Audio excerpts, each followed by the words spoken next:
Hi, I'm Laurel McHargue, and I'm going to share with you another short story that you will find in the Whispers of the Past anthology. I hope you might pick it up.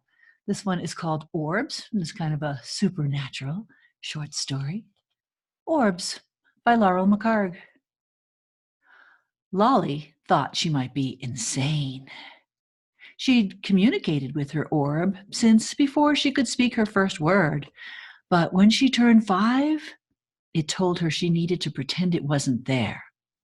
She wasn't to point to it or speak aloud to it or talk about it anymore, and she wasn't to acknowledge other people's orbs either. They will never understand. They will make fun of you, it had told her. We can hear the voice inside your head, and you can hear ours.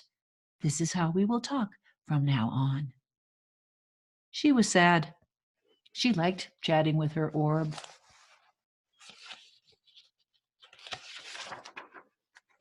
Lolly's parents seemed relieved when she stopped playing with her imaginary friends, as they liked to call her bizarre behavior. They had tried everything to get their little girl to act like other children. They were especially unsettled by the way her eyes always focused on a point somewhere above the people interacting with her, never in their eyes. And she'd say things about other people, things she shouldn't know. She's so precocious, the older ones would say. And then they'd avoid her. Doctors found nothing unusual about her physical development, nothing concerning about her vision, and suggested more playtime with children her age. Decades passed, and Lolly learned how to look into people's eyes when she spoke with them. She was 60 now, and pretty sure she was insane. If she weren't a brilliant journalist, others might agree with her, but her reputation as an international reporter had earned her adulation and rewards over the decades. She insisted on traveling alone and taking her own photos and videos. No one could get to the bottom of a story like Lolly could. Time and time again, she'd discover an unlikely source, breathe life into a dead lead, and unearth the missing piece of a puzzling story. No one knew how she did it, and she could never tell them how. They'd never understand, and at her age, they'd do more than make fun of her.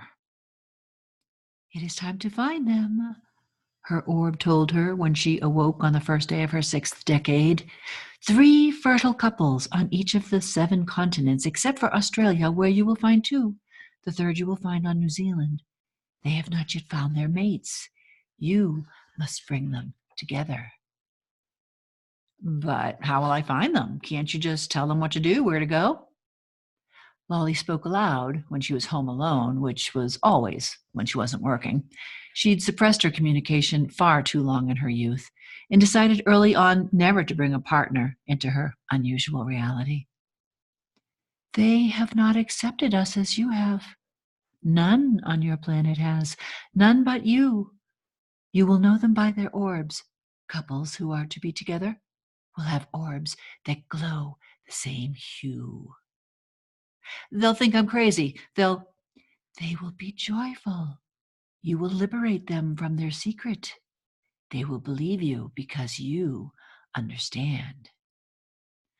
6 people on each continent, except for Australia. Yeah, I get it. You want New Zealand to be a continent, but still, how the heck?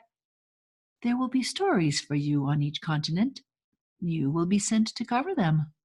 We will guide you to the individuals. They won't be far from each story. All right, then, what's my first lead? The disappearing continent, Antarctica. You will bring together environmental scientists from different nations working on similar projects. You will be tasked now. Lolly's phone rang just as her orb finished speaking. On the red eye tonight. Got it. First class? Wonderful. Thanks, boss. Lolly hung up and repacked her to-go bag for a climate harsher than she was used to. And what am I supposed to say when I find these people? Hey, I see my orb too, and boy, do I have a proposition for you, something like that? Something like that. Yes, they will know when they see you. We will talk to them. When they see you, they will finally be ready to listen. You know, I don't speak all the languages, right? We know.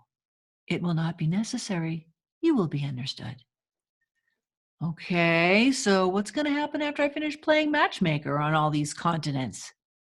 She braced for the answer.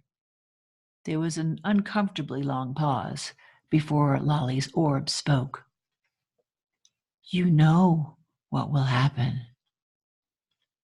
Lolly knew what would happen, but she didn't know how it would happen, and she didn't necessarily want to believe it.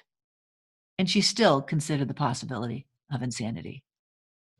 Her first assignment was to report on the frightening meltwater lakes threatening the ice shelves surrounding Antarctica, a topic about which she knew little. Arriving rested from her first-class accommodations, Lolly was escorted to several university research teams over the course of her 3-day project. Her preeminence in the media was helpful. Finding her 3 couples was easy. Getting them together was not as easy as her orb had promised. Despite her reputation, Lolly had a hard time convincing the scientists to speak with her privately, a necessity for the real work she was doing on the continent. Only 2 of the 6 had eyes that flashed when Lolly introduced herself. They knew right away they were chosen for something far greater than research.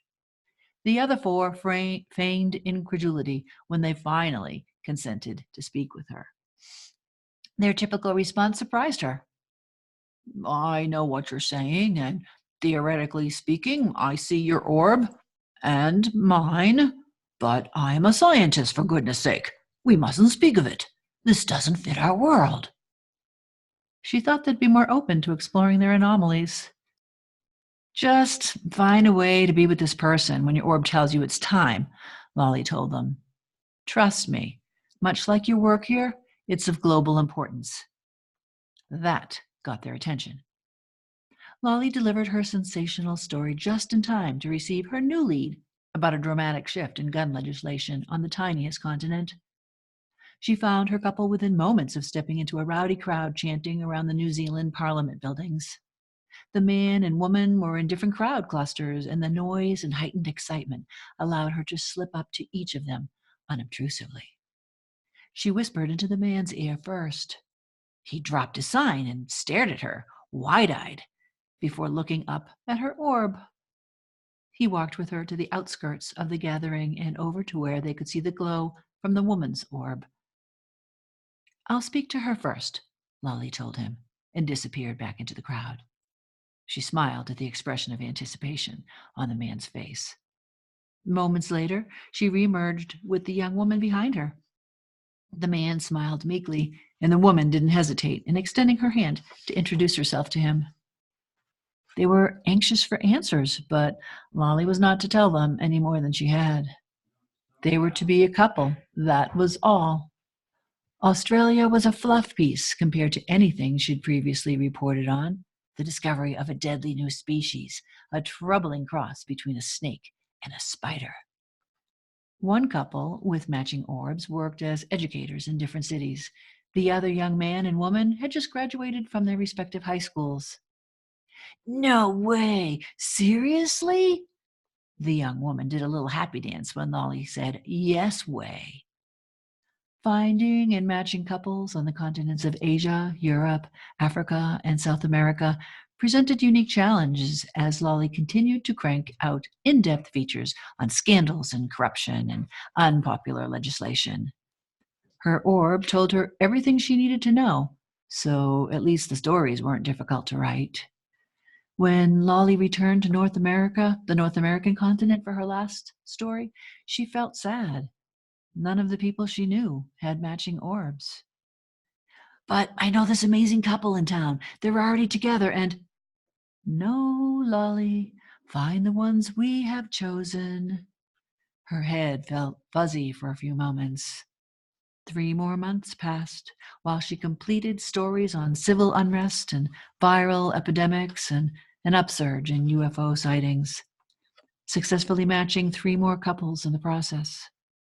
She finally returned, exhausted, to the relative quiet of her apartment. She considered adopting a cat. "You have done well," her orb whispered as she fell asleep. It had been nearly 2 years since it had sent her to Antarctica. "Consider what may come and prepare." Weeks passed, allowing Lolly time to consider her life and her options. Bone weary, she nevertheless forced herself to connect with friends long put on hold till she'd have time for them. Some of her visits were joyful, others exhausting litanies of loss and illness and wishes unfulfilled. "It is time," her orb told her as the sun rose on the vernal equinox, "but the decision is still yours."